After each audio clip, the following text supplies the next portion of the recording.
majeur que jouent les lacs dans l'écosystème n'est plus à démontrer.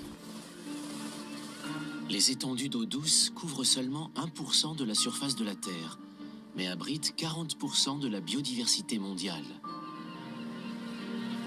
Cette faune et cette flore continueront à prospérer si leur équilibre est préservé.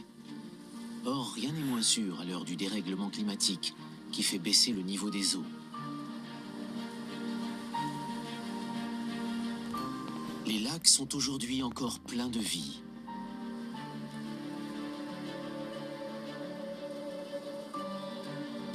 Pour qu'ils puissent le demeurer, il est urgent de les protéger. La richesse inouïe de leur profondeur, comme de leurs berges, est trop précieuse pour qu'on la détruise avant même de l'avoir pleinement explorée.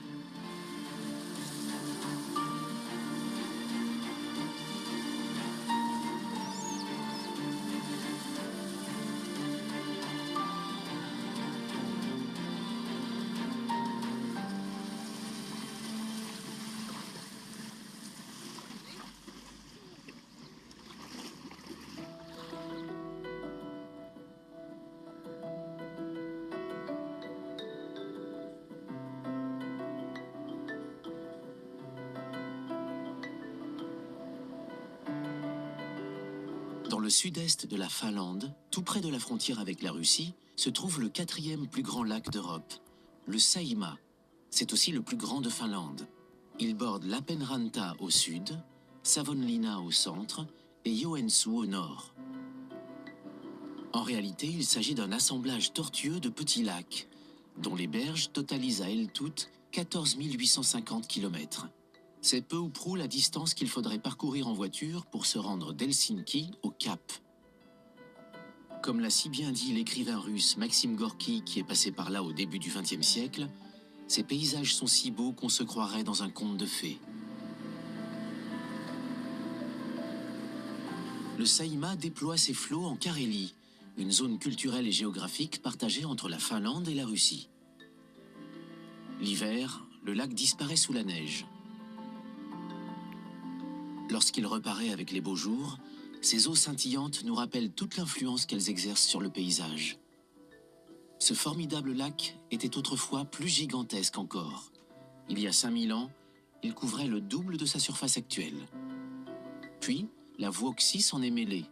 Creusant son lit entre deux lacs, le Saimaa et le Ladoga, en Russie, cette rivière a fait s'écouler une partie des eaux du premier dans le second.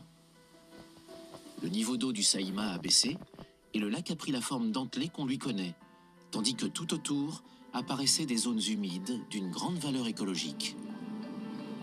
Dans cette contrée lacustre, les ferrys sont un important moyen de transport.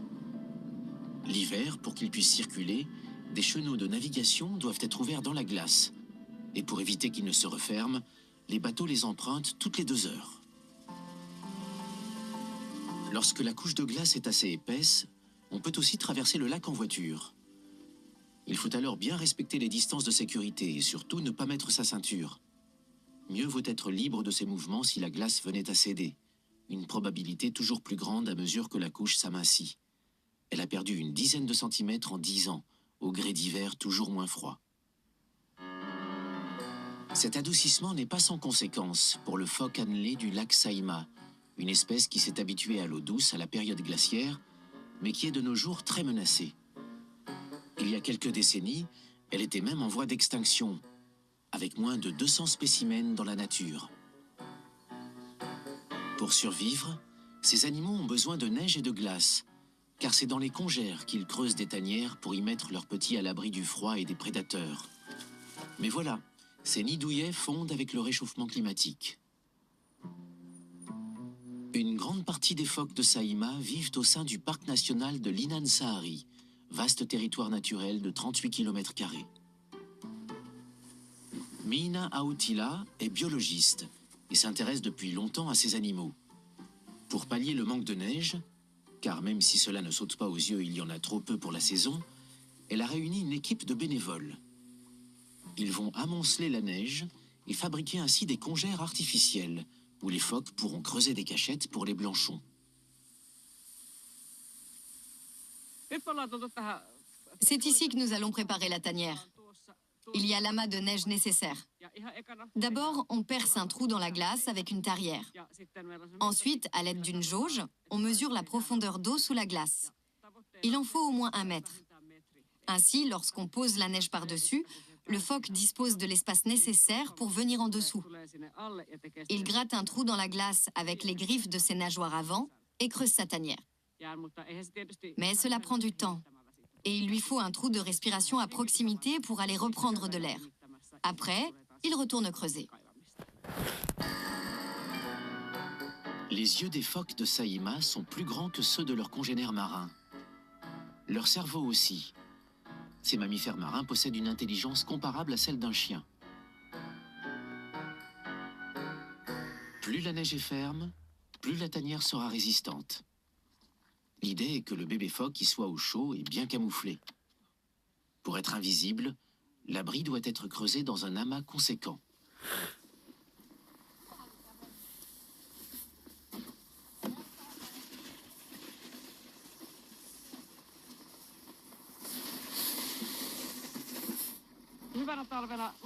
Un bon hiver, la tanière sous la neige se conserve jusqu'en avril.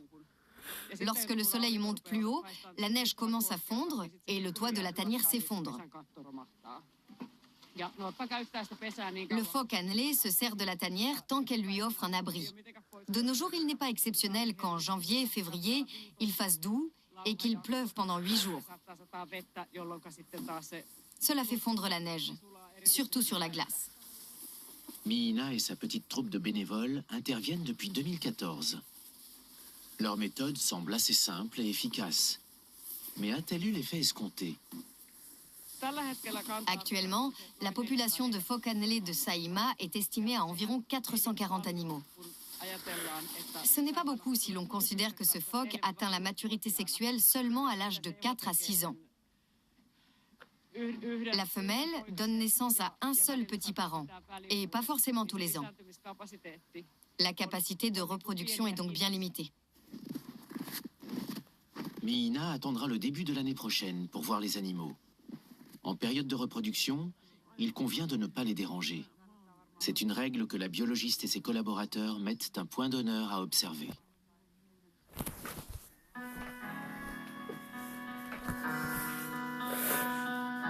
Fin février, les blanchons sont là.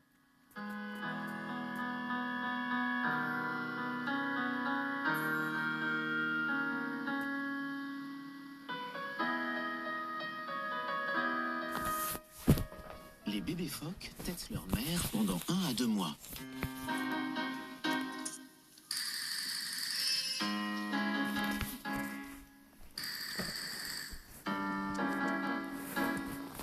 Dès que la glace est complètement fondue, ils doivent savoir se débrouiller seuls.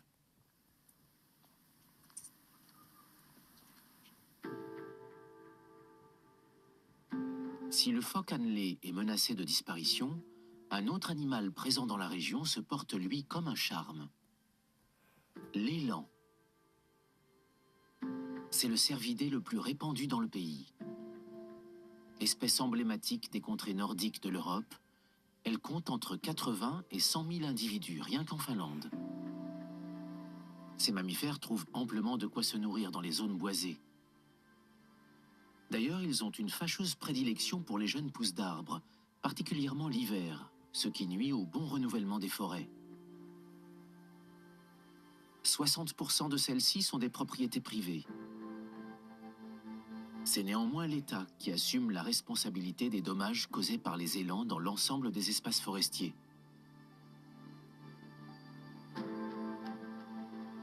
Le lac Saimaa est également ourlé d'importantes zones humides, dont la santé influence la sienne, telles que la tourbière de l'Inunsuo.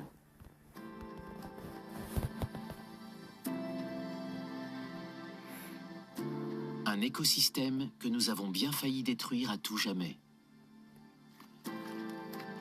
Fort heureusement, Tero Mustonen l'a sauvé. Avec son ONG Snow Change, ce spécialiste en sciences de l'environnement est parvenu à renaturer le site.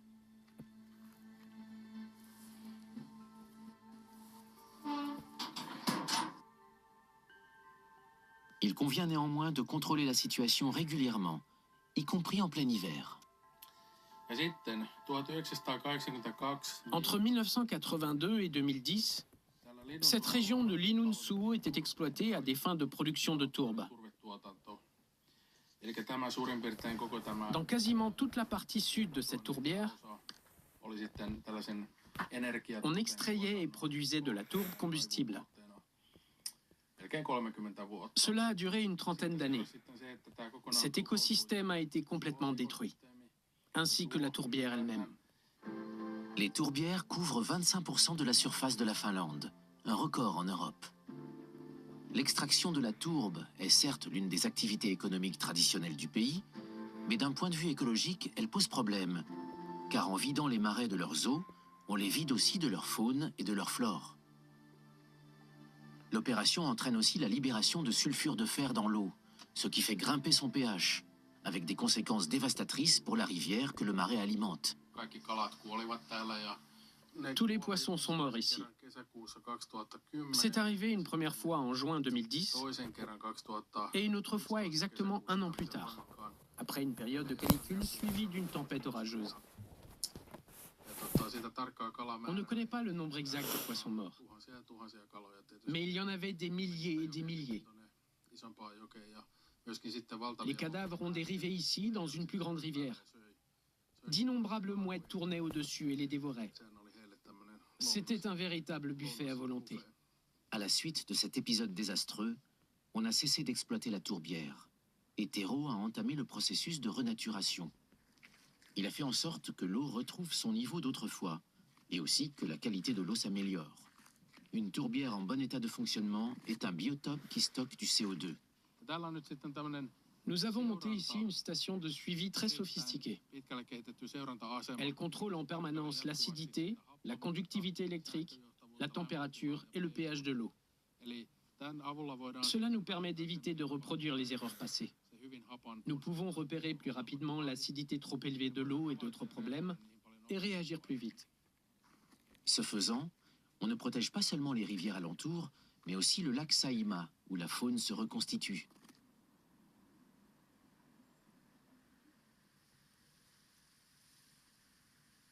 Des animaux qu'on ne voyait plus dans les parages depuis une bonne dizaine d'années refont surface. Comme ce carnassier en quête de quelques rongeurs à se mettre sous la dent. Le glouton ne doit pas son nom au hasard. Ce mustélidé, cousin des loutres ou des putois, est un éternel affamé.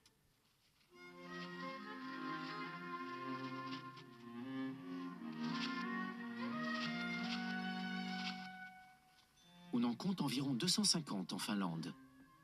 Leur population s'est renflouée grâce à des mesures de protection. La renaturation de la tourbière de Linnunsuo y a contribué.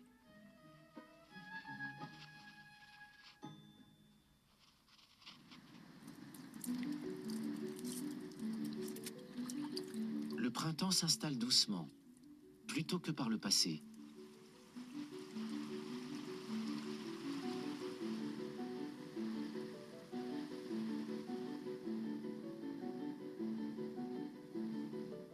Les gens d'ici répètent à l'envi que la glace ne fondait autrefois qu'à la mi-mai. Ces dernières années, la fonte démarre avec quelques semaines d'avance. Le Saimaa semble alors émerger d'un long sommeil. Il se défait peu à peu de sa couverture, laissant ses eaux resplendir sous nos yeux.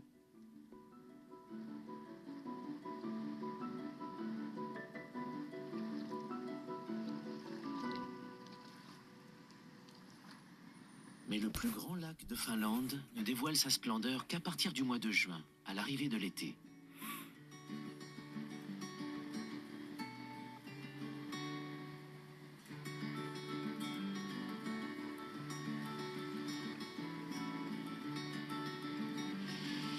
Plus de 13 000 îles émaillent ce paradis aquatique.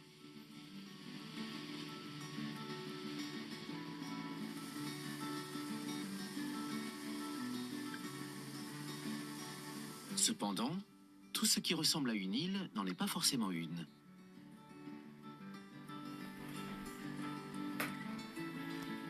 Cette bande de terre qui fait penser à un remblai, c'est un esker, dénommé Punkaharju. Un esker est une crête faite de dépôts datant de la période glaciaire, sable ou gravier charrié par l'eau de la fonte des glaciers. Celui-ci se trouve sur le territoire de Savonlinna, un petit centre urbain de plus de 30 000 habitants qui, au cœur de cette région très rurale, fait l'effet d'une métropole. Plus d'un tiers de la superficie de la commune est recouvert d'eau. Le château fort d'Ovinlinna symbolise l'histoire mouvementée de cette ville, que se sont jadis disputés les Russes et les Suédois. Il passe pour être la forteresse médiévale la mieux conservée d'Europe du Nord.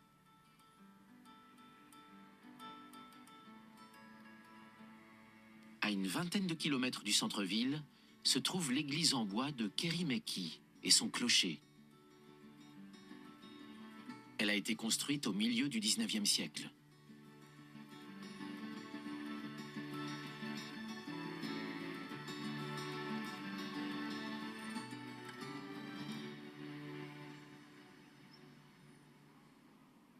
Ces bancs peuvent accueillir plus de 3400 personnes, ce qui en fait la plus grande église de ce type au monde.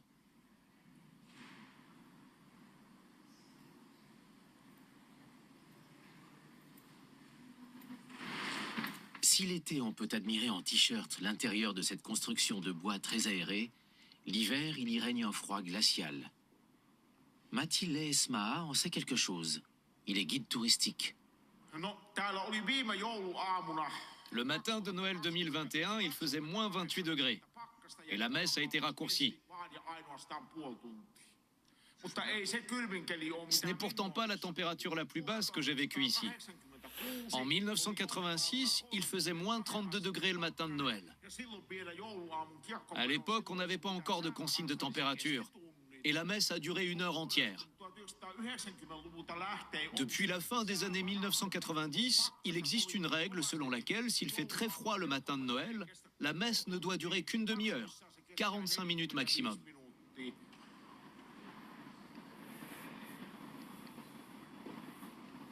Ce n'est pas faute d'avoir essayé de chauffer l'édifice. Des poêles comme celui-ci sont censés pouvoir tempérer un peu l'atmosphère. Mais le résultat laisse à désirer.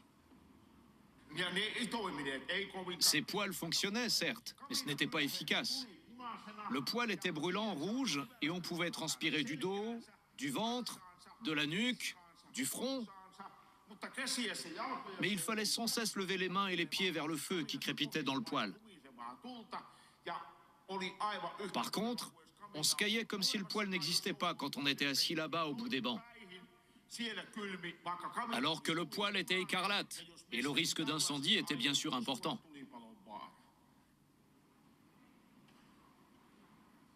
À la saison froide, on préfère donc se réfugier dans un lieu de culte certes moins charmant, mais où l'on peut rester immobile sans geler sur pied. Un système de chauffage électrique parvient à y faire régner une chaleur confortable pendant les offices, même au plus fort de l'hiver finlandais.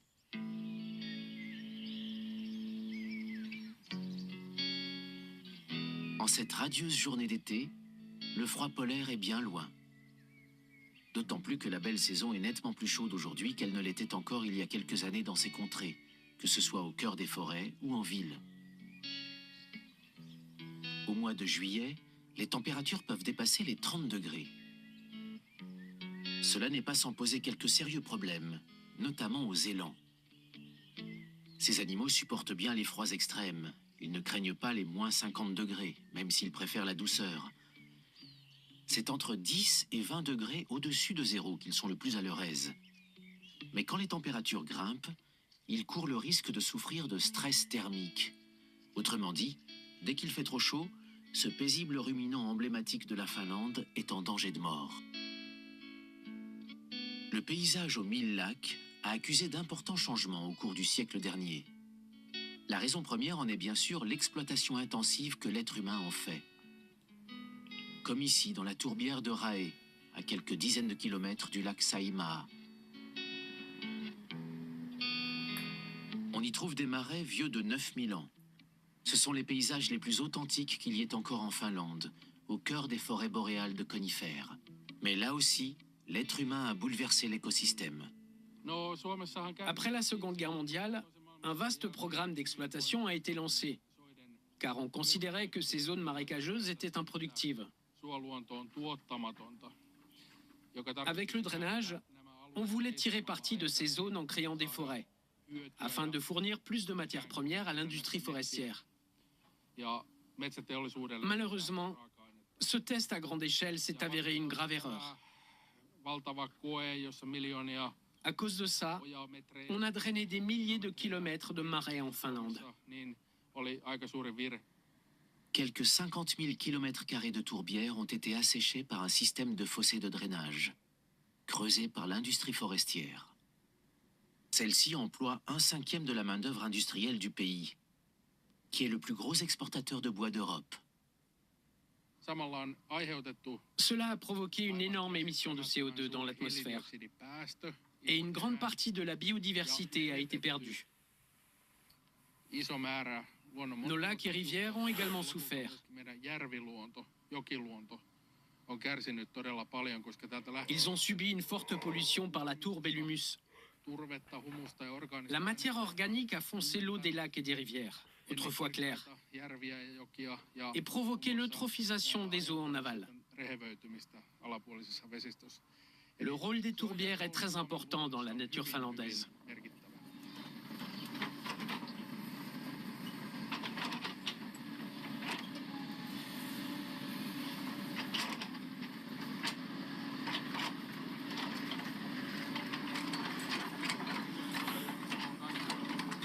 Tero Mustonen veut ressusciter la tourbière de Rae. Pour cela, il est nécessaire d'enrayer le drainage en comblant les fossés et en créant des digues. La végétation naturelle propre au marécage doit ainsi pouvoir se régénérer d'elle-même. Les sphènes permettent de capter le CO2 de l'atmosphère. On peut voir ça comme un poumon. La tourbière inspire le dioxyde de carbone et expire du méthane. On parle souvent des forêts vierges d'Amazonie, mais c'est ici, dans ces marécages de la forêt boréale et arctique, que se trouve un tiers du carbone toujours stocké dans le sol au niveau mondial. Malgré le surplus de méthane rejeté dans l'atmosphère en début de parcours, le bilan carbone d'un marécage renaturé est positif. Mais les zones humides ne sont pas les seules à avoir un impact important sur le climat. Les forêts aussi, et celles qui bordent le lac Saimaa, ont leur rôle à jouer. Si à première vue la Finlande ne semble pas manquer d'arbres, les statistiques contredisent cette impression. 97% des forêts naturelles dans l'est et le sud de la Finlande ont été perdues, dégradées par des coupes rases pour fournir de la matière première à l'industrie forestière. Lorsque nous nous trouvons dans une forêt naturelle comme celle-ci, c'est comme si nous étions dans un lieu sacré. Il ne reste que très peu de ces forêts vierges.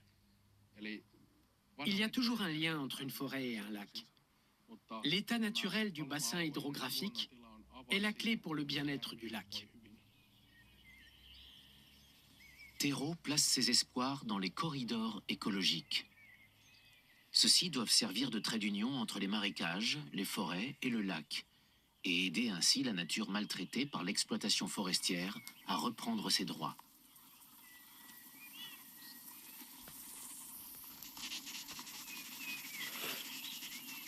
Cette fourmilière grouillante de vie envoie des signaux positifs.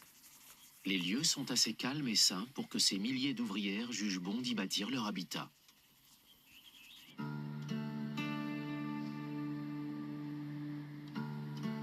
En se rapprochant du lac, une autre preuve de l'action bienfaisante des marais revigorés se fait jour. L'eau de la rivière Yukayoki est de nouveau limpide. Alors qu'il y a encore 10 ans les poissons y mouraient, elle a retrouvé récemment sa fonction de zone de frai. Le retour des truites est étroitement lié à celui d'un pH normal dans la tourbière de Linnunsuo. Si ce pH se remettait à augmenter, on pourrait cette fois agir vite. Des biologistes et ingénieurs en environnement veillent au grain en mesurant régulièrement les émissions de CO2 et de méthane pour s'assurer que l'écosystème de Linnunsuo reste équilibré. La protection des marais allant de pair avec celle du Saimaa.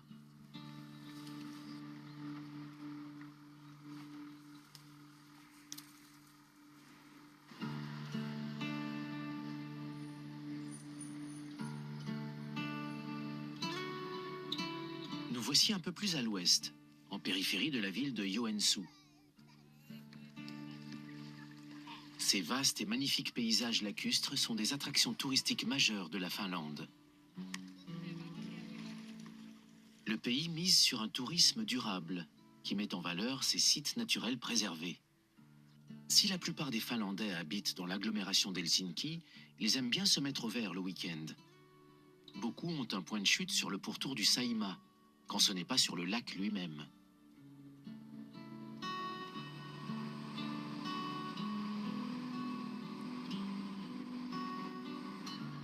L'île de Kilosaari appartient à la famille d'Ina Pulkkinen, une artiste de rue qui œuvre dans la capitale finlandaise.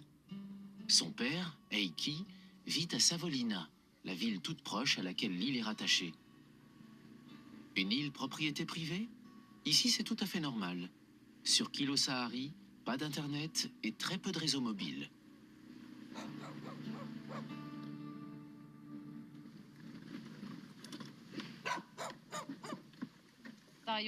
Cette île est un petit paradis pour moi. Ici, je peux être moi-même et faire ce que je veux. C'est un vrai luxe d'avoir un lieu pareil pour la famille. Même s'il est vrai que quand j'étais enfant et qu'il fallait venir ici le week-end, c'était une corvée. Tu n'avais pas envie de venir. Mais plus le temps passe, ma vie à Helsinki est trépidante.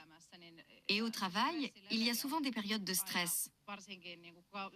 Alors qu'ici, je me pose seulement des questions du genre: qu'est-ce qu'on mange aujourd'hui?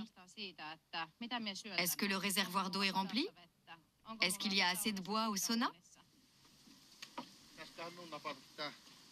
Père et fille s'adonnent ensemble à un loisir traditionnel de la région du lac Saimaa, la pêche aux écrevisses.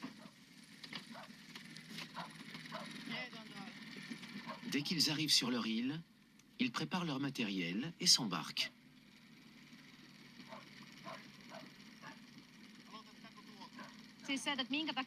On installe les nasses en fin de journée, pour la nuit, car c'est le moment où les écrevisses se nourrissent. Et il faut les relever de bonne heure le matin pour éviter que les écrevisses capturées ne commencent à se manger entre elles.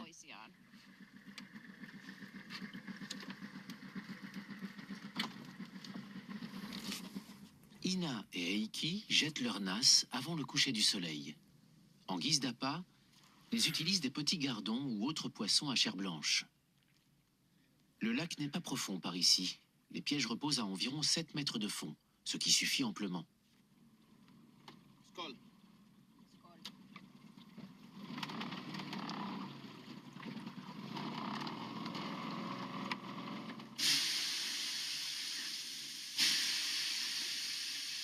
Au retour, ils s'accordent une séance de sauna.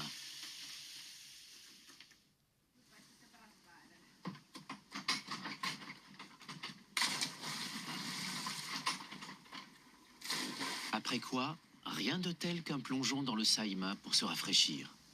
En plein été, l'eau est à un peu moins de 20 degrés.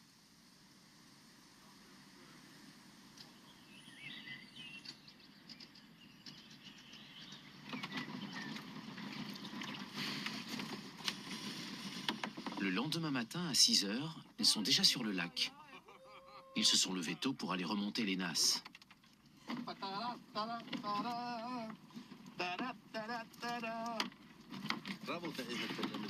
On ne chasse l'écrevisse que lorsque sa carapace, dont elle change au printemps, est assez dure. Ainsi, la saison de la pêche commence le 21 juillet pour s'achever en octobre. Une espèce invasive s'est répandue dans le Saimaa il y a déjà longtemps. L'écrevisse du Pacifique. Elle vient d'Amérique du Nord, mais s'est propagée en Europe dès le 19e siècle. Le goût est le même, aucune différence. Mais elles sont plus grosses et plus résistantes que les écrevisses à pattes rouges. C'est pas mal. Le seul hic, c'est que si l'on pêche au filet, elles y entrent aussi et font des dégâts. Il faut couper petit pour avoir un bon feu.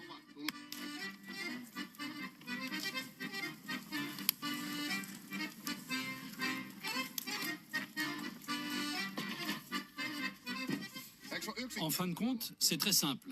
On attrape les écrevisses près du ponton, le bois provient de l'île et l'eau de cuisson du lac Saimaa.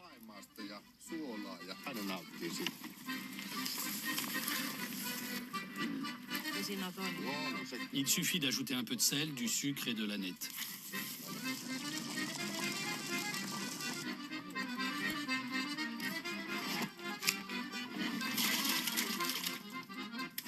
Les jeunes crustacés, Ina les remet à l'eau.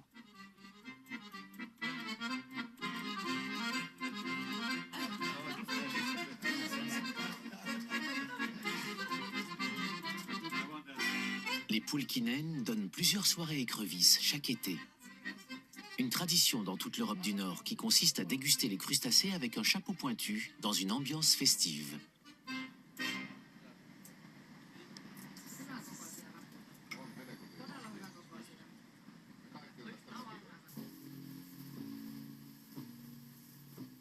« 50 km plus au nord, l'administration des forêts a été contactée par quelqu'un qui aurait aperçu un phoque annelé mort dans l'enceinte du parc national de l'Inansaari. Miina Autila et une autre spécialiste des phoques annelés, Mervi Kunasranta, se rendent sur les lieux. Apparemment, un phoque se serait noyé ici. C'est un particulier qui nous a alertés et on doit vérifier ce qu'il en est. Miina va plonger pour voir s'il est au fond. Chaque carcasse est récupérée. On détermine le sexe et si c'est possible, on détache une dent afin de définir l'âge.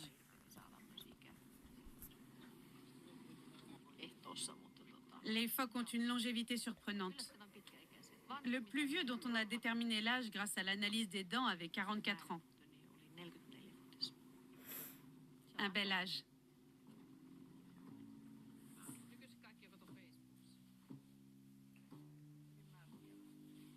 Miina s'apprête à plonger. La biologiste est une ancienne élève de Mervi, dont elle a suivi les cours à l'université de Joensuu.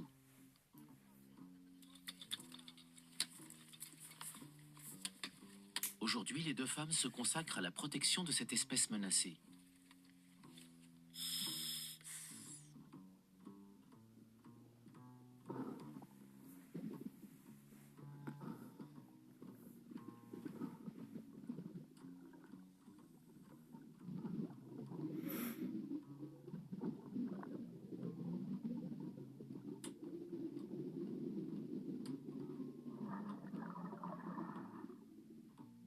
Miina a trouvé un crâne.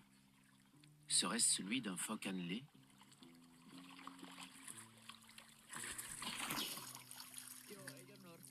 Ce n'est pas un phoque, plutôt un castor.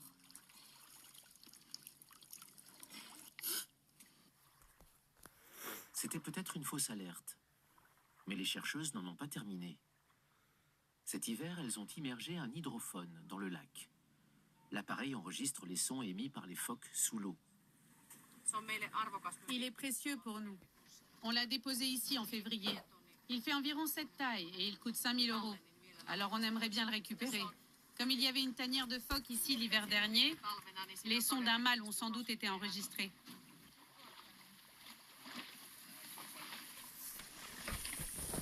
L'hydrophone est l'un des instruments qu'utilisent les scientifiques pour tâcher de mieux comprendre le comportement encore énigmatique du phoque annelé du lac Saimaa.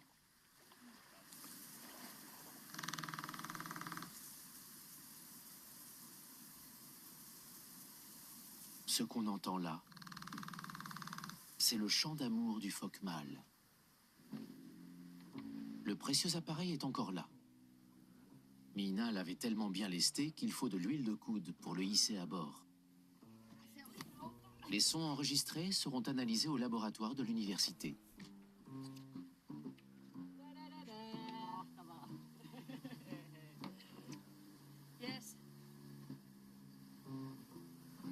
Tandis qu'en hiver, Miina et Mervi aident activement les phoques en recréant les conditions qui leur permettent d'abriter leur progéniture, l'été, elles accomplissent une mission de surveillance et de collecte de données scientifiques. En été, on fait du contrôle de la pêche. On sillonne le lac en bateau pour vérifier que les restrictions mises en place pour protéger les phoques sont respectées. Le plus gros risque pour le phoque de Saimaa en été, ce sont les pièges à poissons, notamment les filets. Il est donc interdit d'utiliser les pièges les plus dangereux. Et pendant quelques mois, au printemps, la pêche au filet est complètement interdite. On m'a souvent demandé quel est le plus beau moment que tu as vécu avec les phoques. Qu'est-ce qui t'a surtout marqué? Il y en a tellement, mais c'est toujours le même qui me revient. Lorsque j'ai vu mon premier phoque annelé de Saimaa. C'était à une dizaine de kilomètres d'ici, par là. Je ne l'avais pas remarqué tout de suite. On me l'a signalé. J'étais toute excitée en tant que jeune étudiante. Pour être honnête, j'aurais eu du mal à dire sur quel rocher se trouvait le phoque. Mais en tout cas, j'étais persuadée de l'avoir vu, alors que je ne l'avais pas vraiment vu.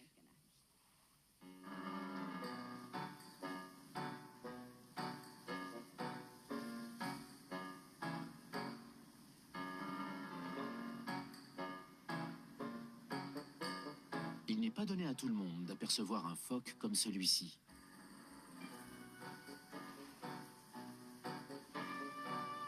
Les phoques d'eau douce sont très rares à l'échelle mondiale.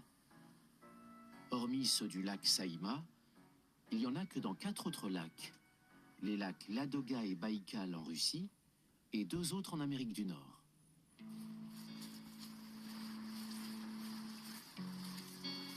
À quelques kilomètres du lac Saimaa, Ina Pulkkinen est de retour en milieu urbain. On lui a demandé d'embellir ce mur d'école avec le concours d'une autre street artiste. En Finlande, la peinture murale ne date pas d'hier. Il y a 6000 ans déjà, des humains ont laissé leur empreinte sur des parois rocheuses. À Astuvansalmi, un roc qui n'est pas sans rappeler une tête humaine surdimensionnée est couvert de peintures rupestres. Elles font partie des plus grandes d'Europe du Nord et s'élèvent jusqu'à 12 mètres au-dessus du niveau actuel du lac.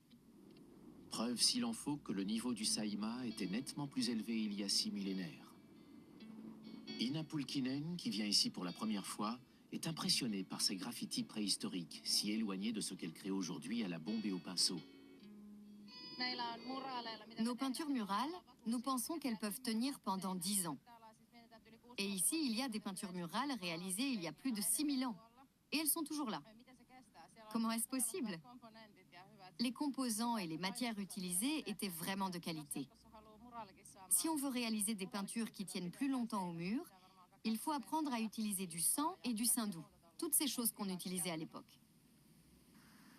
Tout à fait au sud du lac se trouve l'une des plus grandes villes construites en bordure du Saimaa, Lappeenranta. Elle est à 25 km de la frontière russo-finlandaise.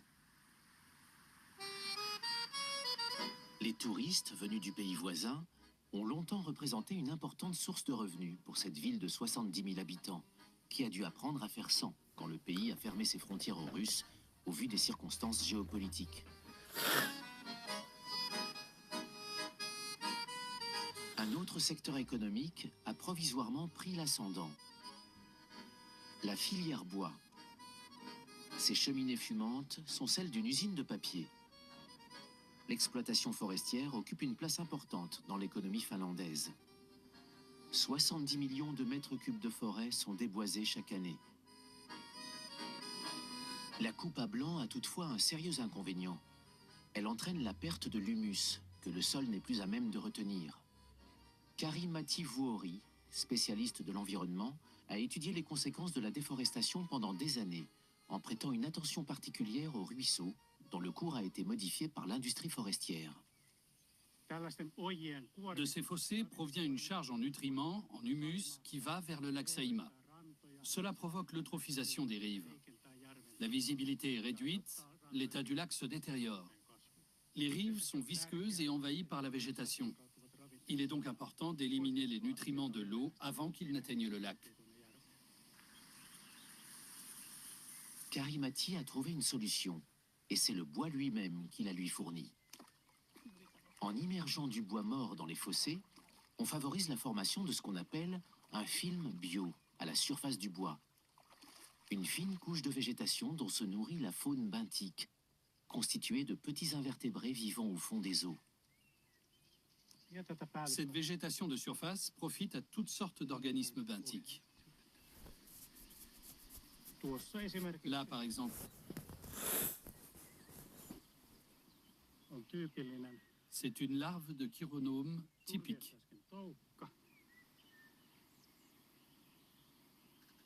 Ces petites bêtes filtrent les nutriments des fossés contenant de l'humus et servent ensuite à leur tour de nourriture à de plus grands animaux, tels que les poissons ou les oiseaux. Ça, c'est une espèce de bryozoaire. Les larves d'insectes s'en nourrissent. Elles forment une communauté d'une centaine d'espèces différentes.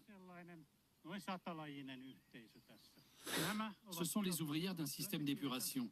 Grâce à elles, les nutriments passent dans la chaîne alimentaire hors de l'eau, de sorte qu'ils ne se retrouvent pas dans le Saimaa.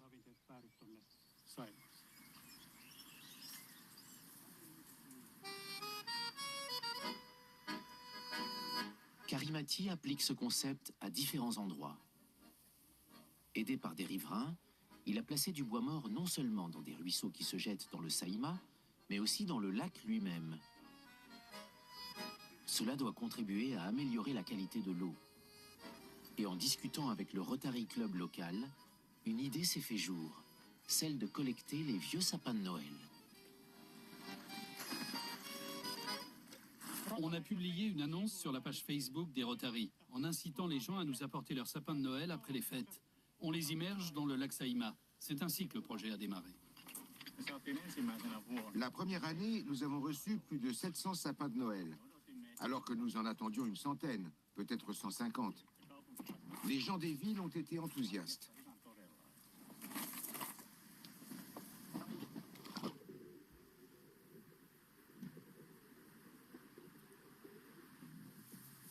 Ce n'est encore qu'un projet pilote. C'est autour du bois que les écosystèmes forestiers et aquatiques se rencontrent. Le bois immergé a toujours été présent naturellement dans les écosystèmes aquatiques. On devrait s'inspirer davantage de la nature pour maintenir la biodiversité et la capacité d'auto-épuration des eaux. Voilà pourquoi je dis, oui, il faut plus de bois dans les écosystèmes aquatiques, même des sapins de Noël.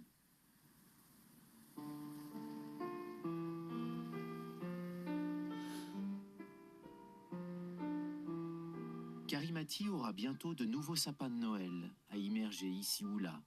Mais avant, l'automne va répandre ses couleurs sur les berges du Saimaa et baigner le lac d'une nouvelle lumière.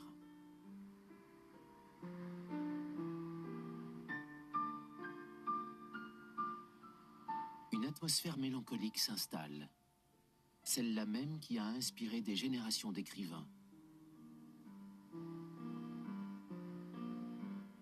C'est la saison de la chasse à l'élan. Elle fait partie des us et coutumes de la Finlande. N'ouvrant qu'à l'issue de la période de reproduction et avec l'interdiction de tirer sur des animaux juvéniles, elle ne met pas l'espèce en péril.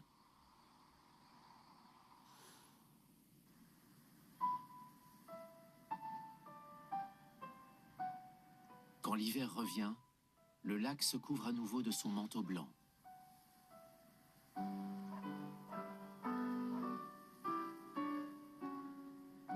Beaucoup d'habitants des environs vont alors pêcher sur la glace.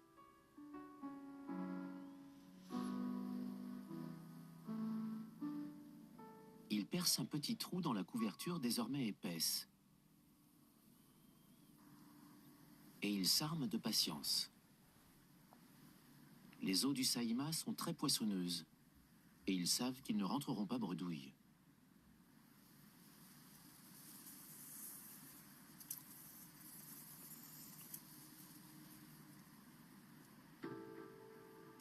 La pêche sur glace peut aussi se pratiquer à plus grande échelle, avec un tout autre matériel.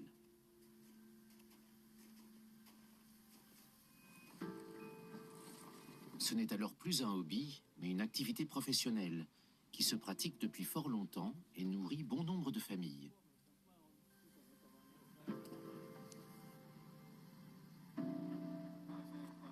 Une expédition se prépare et Tero Mustonen est de la partie. On peut être spécialiste en sciences de l'environnement et aimer la pêche.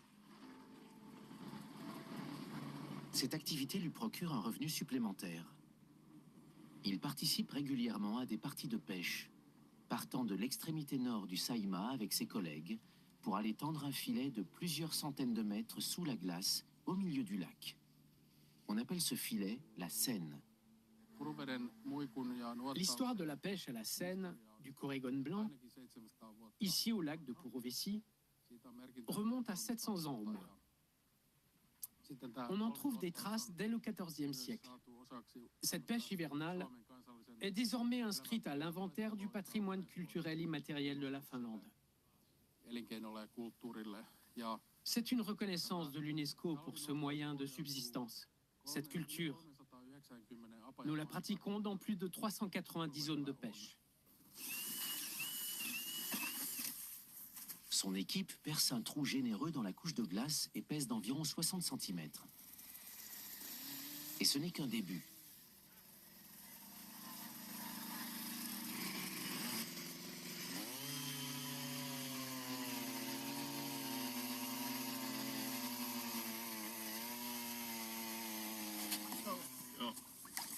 Après avoir bien agrandi le trou, ils iront en faire un deuxième, à quelques centaines de mètres du premier.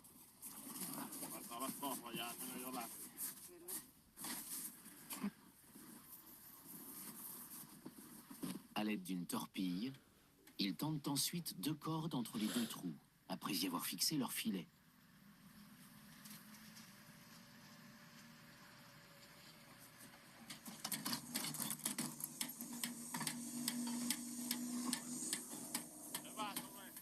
Puis des appareils de commande sont positionnés sous l'eau, contre la glace.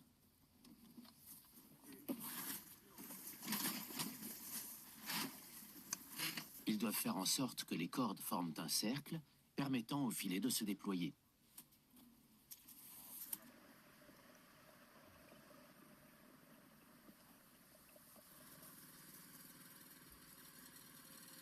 Autrefois, en l'absence de machine, on manœuvrait les cordes à l'aide de troncs creux. On commence à tirer le filet avec la machine, depuis le trou découpé dans la glace. Entre les cordes directrices, la Seine s'étend sur 300 mètres de large et bouge sous la glace pendant environ 3 heures. Aujourd'hui, nous avons ici une zone de pêche d'environ 600 mètres de long pour tenter notre chance. Commence alors une longue attente. Puis vient l'heure de remonter précautionneusement le filet.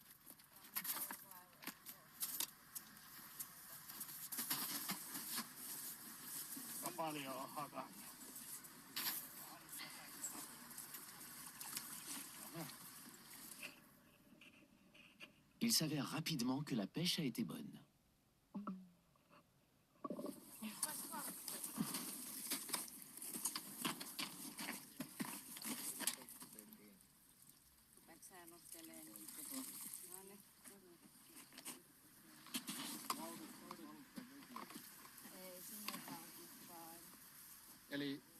Le Corégon blanc est la richesse des lacs de l'est de la Finlande. Ici, au lac Purovesi, il est considéré comme un poisson sacré. La pêche traditionnelle à la Seine, telle qu'on la pratique ici, est un exemple assez unique de pêche durable. La Seine nettoie le lac en éliminant des nutriments, ce qui ralentit l'eutrophisation. Cela permet aussi de gérer le stock de poissons de manière durable, en maintenant la stabilité de la population de Corégon.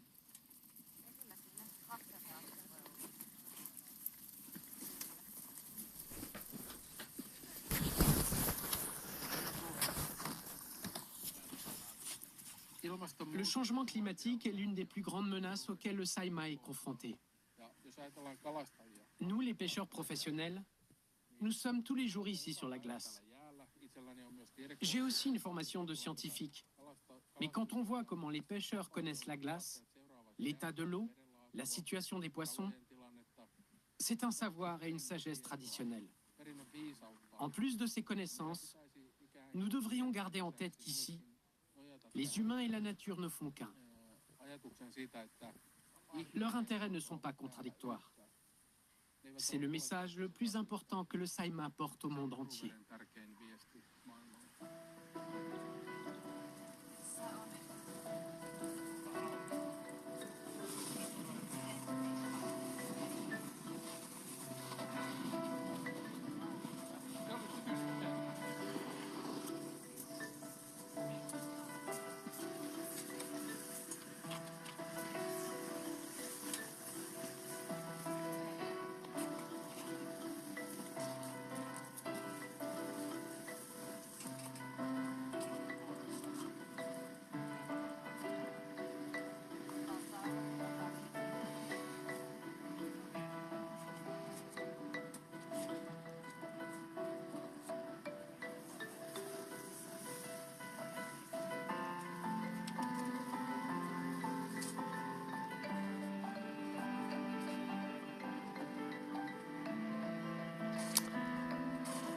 Bon bah c'est fini. Au revoir.